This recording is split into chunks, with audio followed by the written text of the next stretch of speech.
যেরকম ভাবে আমি সাধারণত প্রশ্ন করে করে সমস্যার গোড়াতে পৌঁছানোর চেষ্টা করি সবসময় সমাধানের জন্য, এখানেও আমি অ্যাকচুয়ালি সেই ফর্মুলায় অ্যাপ্লাই করছি। এইটাই হচ্ছে মহা জ্ঞান আসলে। আপনি ভগবদ গীতা বলুন, আপনি উপনিষদ বলুন, বা আপনি রামায়ণ বলুন, সমস্ত জায়গা থেকে এরকম ভাবে কোনো মানুষ যদি ভাবতে পারে, তাহলে তার জীবনে কোনো রকম এই ধরনের সমস্যাগুলো আসবেই না। এই যে মানসিক সমস্যা, এই জিনিসগুলো আসতে পারে না কিছু না। এইগুলোই রাবণ, এইগুলোই হচ্ছে দুর্যোধন।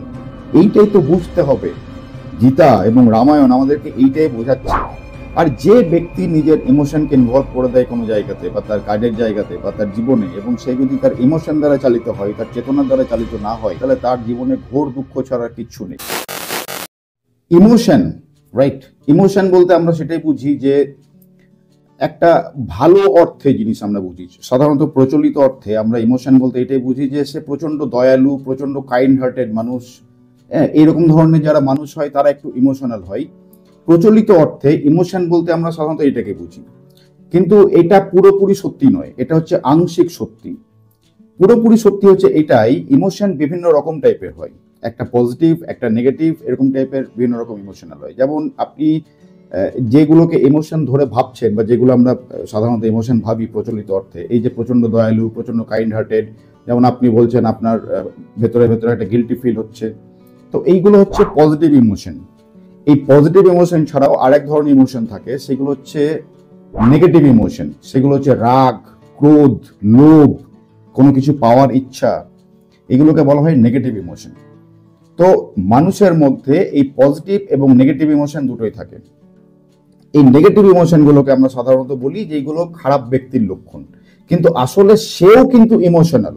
যে ব্যক্তি ঘন ঘন রেগে যাচ্ছে, বা যে ব্যক্তির মধ্যে পাওয়ার প্রচন্ড ইচ্ছা রয়েছে, কোনো কিছু পাওয়ার ইচ্ছা, বা যে ব্যক্তির কোনো কিছু সম্বন্ধে বা কোনো কিছু বিষয় বা বস্তুর উপর প্রবল একটা ইচ্ছা প্রকাশ করে, এবং শেষ পর্যন্ত সেটা যদি কমপ্লিট না হয় তখন সে সেখানে জোর খাটানোর চেষ্টা করে, সেটাও কিন্তু এক ধরনের ইমোশন, এবং এইগুলোকে বলা হয় নেগেটিভ ইমোশন। এইগুলোকে সাধারণত আমরা প্রচলিত অর্থে বা সামাজিক অর্থে আমরা ইমোশন বলে ধরি না, কারণ আমাদের মধ্যে একটা মোরাল সেট করে দেওয়া হয়েছে, একটা নৈতিকতা সেট করে দেওয়া হয়েছে, এবং এই নৈতিকতা অনুযায়ী আমরা শুধু ওই পজিটিভ ইমোশনগুলোকেই ইমোশনাল ভাবি, নেগেটিভ ইমোশনগুলোকে সাধারণত ধরি না। তাদেরকে আমরা ইমোশনাল ব্যক্তি বলি না, তাদেরকে আমরা বলি কি রাগী ব্যক্তি, বা হয়তো প্রচন্ড খারাপ ব্যক্তি, এরকম ধরনের বলি। আসলে তারাও কিন্তু ইমোশনাল, তাদের মধ্যেও কিন্তু ইমোশন কাজ করছে। হ্যাঁ, ডিফারেন্স এটাই যে এটা নেগেটিভ ইমোশন। এবার একটা জিনিস বোঝার চেষ্টা করুন, এই ইমোশন জিনিসটা কি। এতক্ষণ আমরা এটা বুঝলাম যে ইমোশন কি কি, একটা হচ্ছে পজিটিভ, একটা হচ্ছে নেগেটিভ, এবং তার দু একটা ব্যাখ্যা দিয়ে আমরা বুঝলাম। এবার আমাদেরকে এটা বোঝা প্রয়োজন যে এই ইমোশন জিনিসটা আসছে কোথায় থেকে। এই ইমোশন জিনিসটা আসছে আমাদের মন থেকে, আর কোথাও থেকে না, শুধুমাত্র আমাদের মন থেকে ইমোশনটা আসছে।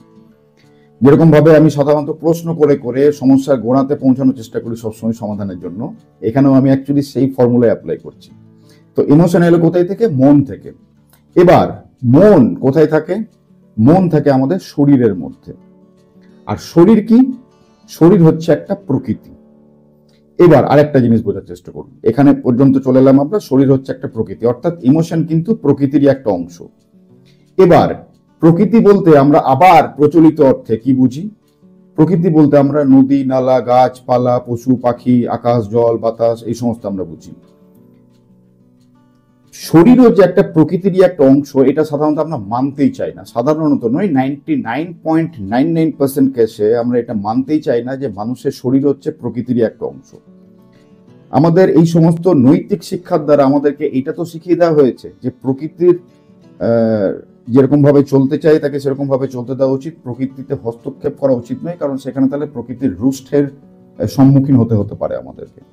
তো এই যে আমরা বললাম প্রচলিত বা নৈতিক অর্থে আমরা প্রকৃতি বলতে আকাশ, জল, বায়ু, পৃথিবী, এই সমস্তই বুঝি। মানুষের শরীরও যে একটা প্রকৃতিরই অংশ সেটা আমরা বুঝতে চাই না। তাহলে এখানে কি হচ্ছে, মানুষের শরীরও যেহেতু একটা প্রকৃতির অংশ, এবং প্রকৃতির কোনো ডিসিশনে, সিদ্ধান্তে বাধা দেওয়া উচিত নয়, তাহলে দেখুন এখানে আমরা কি করছি, মানুষের ইমোশনটাকে নিজের ইচ্ছা মতো চালনা করার চেষ্টা করছি। তাহলে এই আলোচনা ভেতর থেকে কি বেরিয়ে আসছে?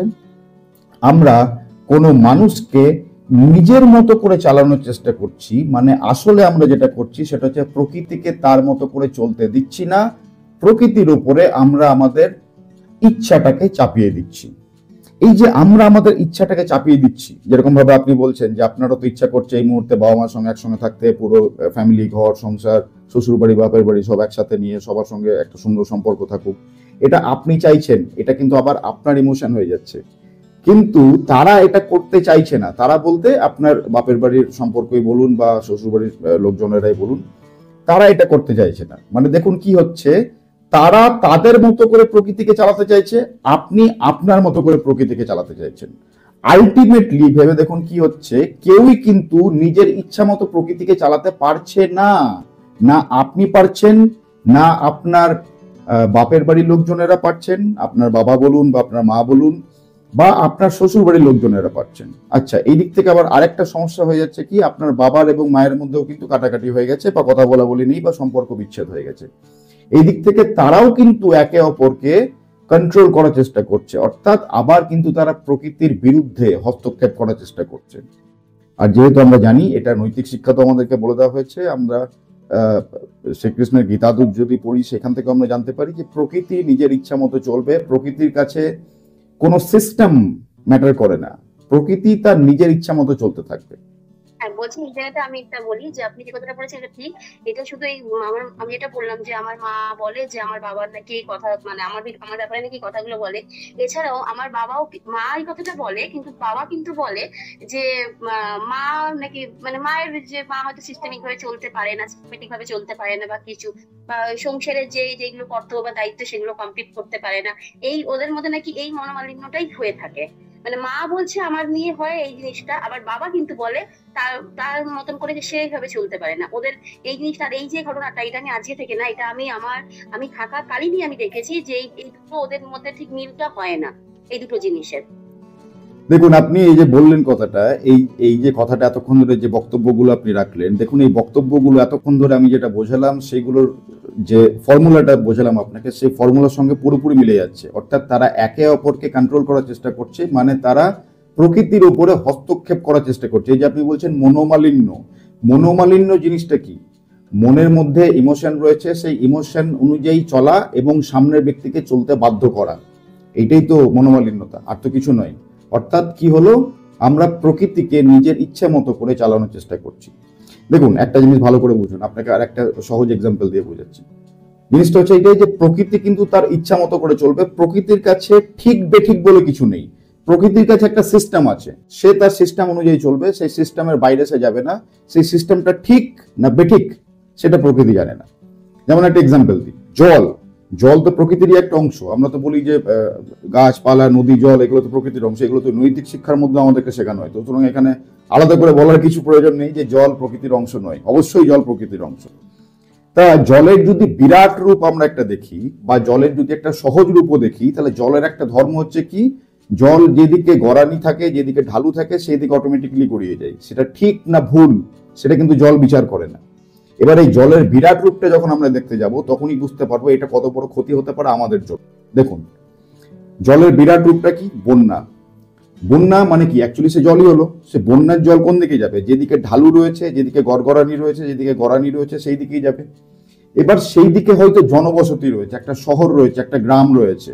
জল কি এটা চিন্তা করবে না আমি এইদিকে যাব না, এইদিকে গেলে এই গ্রামটা পুরো ভেসে যাবে, এই অঞ্চলটা পুরো ভেসে যাবে, এই শহরটা পুরো ভেসে যাবে? জল কিন্তু এটা কখনোই নিজে মানে এটা চিন্তা করে না। জল তার ধর্ম, যেদিকে যাওয়ার সে সেদিকে যাবে, তার যেটা সিস্টেম সেই সিস্টেমটাকে সে ফলো করবে। সেটা ঠিক না বেঠিক নিকুচি করে তো সবচেয়ে কিছু জানে না। তাতে পুরো জনবসতি ভেসে গেল তো ভেসে গেল, পুরো এলাকা ভেসে গেল তো ভেসে গেল, পুরো এলাকা শ্মশান হয়ে গেল তো হয়ে গেল, তাতে জলের কিচ্ছু যায় আসে না। এইটা হচ্ছে প্রকৃতি, প্রকৃতি এরকম ভাবে চলে। এবার আমরা মানুষ এই যে কি বললাম, আমাদের শরীরটাও, আমাদের মানুষের শরীরটাও কিন্তু একটা প্রকৃতিরই অংশ। অন্যান্য প্রাণী এবং প্রকৃতির অন্যান্য জিনিসের থেকে আমরা একটু আলাদা। কেন? শুধুমাত্র মানুষ কেন আলাদা? তার কারণ আমাদের মধ্যে চেতনা রয়েছে। আমরাই একমাত্র প্রাণী এই পুরো বিশ্ব ব্রহ্মাণ্ডের মধ্যে যে নিজের বুদ্ধি ব্যবহার করতে পারে। উচিত অনুচিত, জাস্টিফাইড বা জাস্টিফাইড নয়, এরকম আমরা একটা চিন্তা ভাবনা করতে পারি। আর কোনো প্রাণী বা আর কোনো বিষয় বা আর কোনো বস্তু বা আর কোনো উদ্ভিদ কেউ কিন্তু এই পৃথিবীতে পারে না, একমাত্র মানুষ ছাড়া। বাকিদের যেরকম সিস্টেম ফিট করা আছে, তারা সেই সিস্টেম অনুযায়ী চলছে। এবার এইখানে হচ্ছে আমাদের চেতনার ব্যবহার। এই চেতনার ব্যবহার করে আমাদেরকে বুঝতে হবে এইটাই হচ্ছে মহাজ্ঞান আসলে। কিন্তু আপনি ভগবদ গীতা বলুন, আপনি উপনিষদ বলুন, বা আপনি রামায়ণ বলুন, সমস্ত জায়গা থেকে আমরা, বা মহাভারত বলুন, সমস্ত জায়গা থেকে আমরা এই মহাজ্ঞানটাই পাই, যার তত্ত্বটা আমি আপনাকে এখন বোঝানোর চেষ্টা করছি খুব শর্টে, মানে যত রকম ভাবে আপনার এই সিচুয়েশনের এক্সাম্পল দিয়ে বোঝানো সম্ভব। আমাদের চেতনার এখানে কি ব্যবহার রয়েছে, বা আমাদের চেতনাকে কিভাবে ব্যবহার করে এই সমস্যা থেকে আমরা মুক্তি পেতে পারি, সেটা একটু বোঝার চেষ্টা করুন। আপনাকে এবার এটা বুঝতে হবে যে আপনি যাকে কন্ট্রোল করতে চাইছেন, বা আপনি নিজের ইচ্ছা মতো যে জিনিসটাকে নিজের কন্ট্রোলে নিতে চাইছেন, এখানে আপনার কন্ট্রোলে নিতে চাওয়ার ইচ্ছা কি? আপনার ইচ্ছা হচ্ছে এইটাই যে আপনার দুই পরিবার, শ্বশুর বাড়ি এবং বাপের বাড়ি, দুজনের সাথে যাতে সম্পর্ক সুন্দর থাকে, একটা সুস্থ সম্পর্ক থাকে, সেইখানে যেন কোনো সমস্যা না হয়। এবার এই তো এইখানে কি হচ্ছে, এখানে আপনি তো আপনার ইচ্ছাটা তাদের উপরে চাপিয়ে দিচ্ছেন। এবার আপনার যে এই ইচ্ছাটা তারা যে অ্যাকসেপ্ট করবে কি করবে না, সেটা তো তাদের চেতনার উপর ডিপেন্ড করছে। যদি তারা তাদের চেতনা বুঝতে না পারে, তাহলে তারা শুধুমাত্র তাদের স্বার্থটাকে দেখবে। এবার এখানে দেখুন, প্রত্যেকটা মানুষ, আপনি যতগুলো ক্যারেক্টারের নাম নিলেন এখানে, আপনার শ্বশুর বাড়ি বলুন বা বাপের বাড়ি, প্রত্যেকে কিন্তু নিজের স্বার্থ অনুযায়ী কাজ করছে। এইটা দুজনের মতন করেই বোঝানোর চেষ্টা করেছি। হয়তো কোনো সময় আমার শাশুড়িকে আমার মায়ের মতন করে বোঝানোর চেষ্টা করেছি, আবার অথবা আমার মাকেও আমার শাশুড়ির মতন করে বোঝানোর চেষ্টা করেছি, দুজনকে মানিয়ে নেওয়ার জন্য। কিন্তু একটা জায়গায় এসে হয়তো কিছু দিনের জন্য হয়তো মানানো হয়েছে, দু একবার যখন এসছে, কিন্তু আবার পরবর্তীকালে এমনও আবার হয়েছে যে কেউ কাউকে দেখতে পাচ্ছে না, এমন ভাবনা এসছে। হয়তো কেউ কারো মুখোমুখি হয়নি, কিন্তু তাদের যে মুখের যে আবভাব দেখে স্পষ্ট বোঝা গেছে যে কেউ কাউকে পছন্দ করছে না। এই জিনিসটা হয়েছে, এটা অনেকবারই হয়েছে।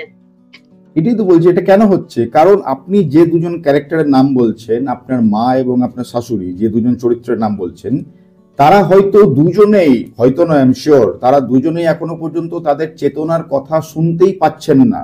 তারা শুধুমাত্র তাদের ব্যক্তিগত স্বার্থের কথা শুনছেন। কোনো মানুষ যখন ব্যক্তিগত স্বার্থের ঊর্ধ্বে উঠে গিয়ে নিজের চেতনার কথা শুনতে পাবেন, তখন কিন্তু কোনো মানুষ এরকম ধরনের জিনিস করবেন না। এবার এটা আপনি তাদেরকে বোঝাতে পারবেন না, কিছুতেই, কোনো রকম ভাবে সম্ভব নয়। আমি আপনাকে লিখে দিচ্ছি, কোনো রকম ভাবে আপনি বোঝাতে পারবেন না। এটা মানুষের ব্যক্তিগত উপলব্ধি। যতক্ষণ না মানুষ ব্যক্তিগতভাবে এই জিনিসটাকে উপলব্ধি করছে, ততক্ষণ আপনি কিছুতেই তাদেরকে কোনো রকম ভাবে বোঝাতে পারবেন না। আজ পর্যন্ত কেউ পারেনি। স্বয়ং শ্রীকৃষ্ণ দুর্যোধনকে কত রকম ভাবে বোঝানোর চেষ্টা করেছিল, শেষ পর্যন্ত কিছু না হয়ে, যখন দেখছে কিছু হচ্ছে না, শান্তি দূত হয়ে গেল। স্বয়ং শ্রীকৃষ্ণ, ভগবান শ্রীকৃষ্ণ শান্তি দূত হয়ে দুর্যোধন এবং ধৃতরাষ্ট্রকে জোর হাত করে বোঝালো, রীতিমতো পায়ে ধরতে বাকি। বলছে যে কিছুই দিতে হবে না, এই পঞ্চ পাণ্ডবের জন্য ছোট ছোট 5টা গ্রাম দিয়ে দিন, যেগুলো আপনার এই রাজ্যের কোনো কাজে লাগে না, এরকম 5টা গ্রাম দিয়ে দিন, তাহলেই পাণ্ডবরা সন্তুষ্ট হয়ে যাবে, আর কিচ্ছু করতে হবে না। শুনবে তবে তো। তো স্বয়ং ভগবান শ্রীকৃষ্ণ যখন বোঝাতে পারছেন না, আপনি আমি কোন ছাড়ের ছা যে বুঝিয়ে দেবো? এইটাই হচ্ছে আমাদের অহংবৃত্তি। আমি ওকে ঠিক বুঝিয়ে দেবো না, এই চিন্তা ভাবনাটা ভুল। আপনাকে একবার, দুবার, কি 3বার, কি 4বার আপনার সামর্থ্য অনুযায়ী আপনাকে চেষ্টা করতে হবে, এবং তারপরে সেই ব্যক্তি যদি বুঝতে না পায়, তাকে তার মতো করে ছেড়ে দিন। ফোর্স অ্যাপ্লাই করতে যাবেন না। ফোর্স অ্যাপ্লাই করলেই কিন্তু যতটা বিপরীত হচ্ছে, তার থেকে আরো হিতে বিপরীত হওয়ার চান্সেস রয়েছে। এটা মানুষের ব্যক্তিগত বিষয়, এখানে আপনি কিছু করতে পারবেন না।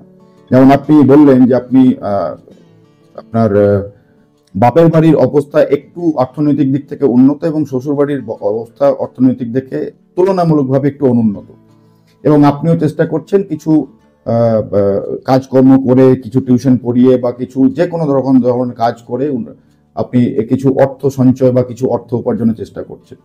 আপনি এটাও বলেছেন যে আপনি সেই সঞ্চয়টা বা সেই উপার্জনটা ঠিকঠাক করতে পারছেন না। দেখুন এখানে কেন করতে পারছেন না, তার কারণ যেদিকে আপনার ফোকাস দেওয়ার কথা, আপনি সেই দিকে ফোকাস দিচ্ছেন না।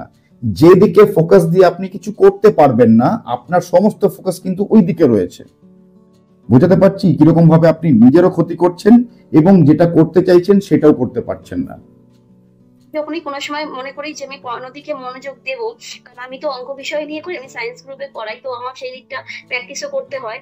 কিন্তু সেই সময় কিছু না কিছু ক্ষেত্রে কোনো না কোনো এই ফ্যামিলি ম্যাটার নিয়ে প্রবলেম চলে আসে, তখন আমার মাইন্ড ডিস্ট্রাক্ট হয়ে যায়, তখন আমি আর এই দিকে মনোযোগটা দিতে পারি না। দেখুন, এখানে আপনার আর আমার অবস্থা দুজনেরই সেম। আমি এই যে ইউটিউবে ভিডিও বানাই, এই যে আধ্যাত্মিকতা নিয়ে আলোচনা করি, মানুষের লাইফস্টাইল নিয়ে আলোচনা করি, এবং প্রত্যেকেই এটা এক কথায় স্বীকার করে যে আমি যেরকম ধরনের ভিডিওতে কথাবার্তা বলি, সাধারণত সেরকম ধরনের কথাবার্তা বা সেই রকম উঁচু লেভেলে কথাবার্তা কেউ বলতে পারে না। আমার কমেন্ট সেকশন গেলেই সেখানে দেখতে পাওয়া যায়। আমি বলছি না এটা, যারা আমার ভিডিও দেখে তাদের বক্তব্য। তো ব্যাপার হচ্ছে, আমি এটা করতে পারলাম কিভাবে? আমি এটা এরকম ভাবেই করতে পারলাম যে যেটা আমার আয়ত্তের মধ্যে রয়েছে আমি সেটা নিয়ে ব্যস্ত, যেটা আমার আয়ত্তের মধ্যে নেই আমি সেটা নিয়ে বিন্দু মাত্র মাথা ঘামাচ্ছি না। আমি একবার দুবার কি তিনবার চেষ্টা করি, যদি হয় তাহলে ঠিক আছে, যদি না হয় তাহলে সেখানে আমার কিছু করার নেই। আমি নিজেকে এই কথাটাই বলি যে স্বয়ং ভগবান শ্রীকৃষ্ণ যখন দুর্যোধনকে বোঝাতে পারেনি, তখন আমি কোন ছাড়ের ছাড় যে আমি এই জিনিসটা করে দেবো? সম্ভব নয়। এইটাই হচ্ছে অহংবৃত্তি। এই যে আমি যেটা চাইছি সেটাই আমাকে করে দেখাতে হবে, না, যেটা আমার করণীয়, যেটা আমার কর্তব্য, আমাকে সেইটা করতে হবে। এইটাই হচ্ছে আসল জীবন। এরকম ভাবে কোনো মানুষ যদি ভাবতে পারে, তাহলে তার জীবনে কোনো রকম এই ধরনের সমস্যাগুলো আসবেই না। এই যে মানসিক সমস্যা, এই জিনিসগুলো আসতে পারে না, কিছুতেই না। নিজেকে শুধুমাত্র এই একটা কল দিতে হবে যে এইটা আমার হাতে নেই, যতটুকু আমার দ্বারা করা সম্ভব আমি করেছি, হয়তো তার থেকে বেশি গিয়ে করেছি। এবার ভগবান শ্রীকৃষ্ণ যদি এটা করতে না পারে, তাহলে আমি কিভাবে করতে পারবো? শুধু ভগবান শ্রীকৃষ্ণ নয়, আপনি ভগবান রামচন্দ্রের উদাহরণ নিন। যখন রামচন্দ্র লঙ্কাতে পৌঁছে গেল, তখনও কিন্তু রামচন্দ্র বারবার নিজের দূত পাঠিয়ে রাবণকে এটা বোঝানোর চেষ্টা করছে যে সীতাকে এখনো পর্যন্ত যদি ছেড়ে দেওয়া হয়, তাহলে আমি কিন্তু যুদ্ধ না করে এখান থেকে ফিরে যাব। রাবণ বুঝবে তবে তো। এইটাই তো অহংবৃত্তি। আমরা রাবণ বলতে ভাবি কোন একটা পার্টিকুলার ব্যক্তি, রাক্ষস, তার 10টা মাথা রয়েছে। আমরা দুর্যোধন বলতে এটাই ভাবি যে সিনেমার কোন একটা ভিলেন, তার বড় বড় মোটা মোটা গোঁফ রয়েছে, মাথায় সিং রয়েছে, এরকম টাইপের কিছু একটা ভাবি। না, এইগুলো হচ্ছে সমস্তটাই কাল্পনিক। কাল্পনিক বললে ভুল হয়ে যাবে, এইগুলো হচ্ছে সাংকেতিক। বিশেষত এই সংকেতের আসল জিনিসটা হচ্ছে এই যে আমাদের মধ্যে অহংবৃত্তি। এইগুলোই রাবণ, এইগুলোই হচ্ছে দুর্যোধন। এইটাই তো বুঝতে হবে। গীতা এবং রামায়ণ আমাদেরকে এইটাই বোঝাচ্ছে। বোঝাতে পারছি আপনাকে আমি কি বলতে চাইছি? তো এইরকম ভাবে ভাবতে হবে। আপনি যেরকম ভাবে ভাবছেন, সেখানে আপনি নিজের ইমোশনকে ইনভলভ করে দিচ্ছেন।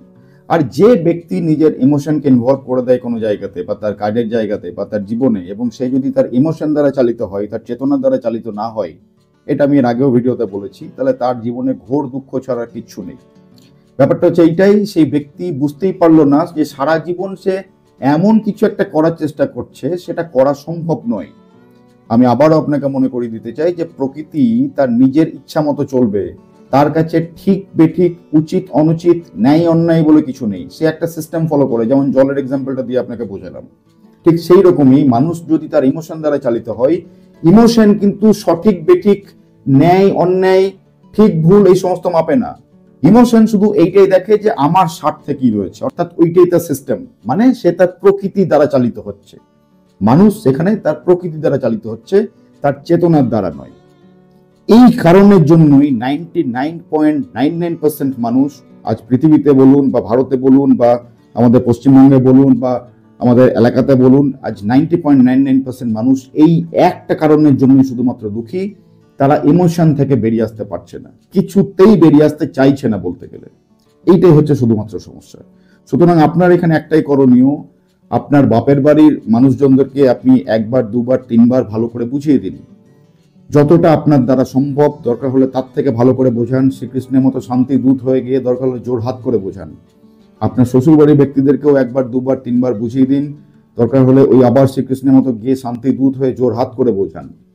এর পরেও যদি কেউ বুঝতে না পারে বা বুঝতে না চায়, আপনার এখানে কিচ্ছু করার নেই। আপনার এখানে একটাই করণীয়, যেদিকে জীবনকে নিয়ে গেলে জীবন উন্নত হয় সেই দিকে এগিয়ে দিতে হবে। যেমন আপনার এখানে একটা আপনি এখানে সেট করে রেখেছেন যে আপনাকে আর্থিক দিকে একটু স্বাবলম্বী হতে হবে, নিঃসন্দেহে হতে হবে। আমি তো নিজেও ভিডিওতে বলি যে স্ত্রী পুরুষ নির্বিশেষে প্রত্যেকটা মানুষকে স্বাবলম্বী হতে হবে। তো আপনার ফোকাসটাকে আপনি সেই দিকে ডাইভার্ট করুন। এছাড়া আপনারা কিছু করার নেই। এইটাই হচ্ছে একমাত্র রাস্তা।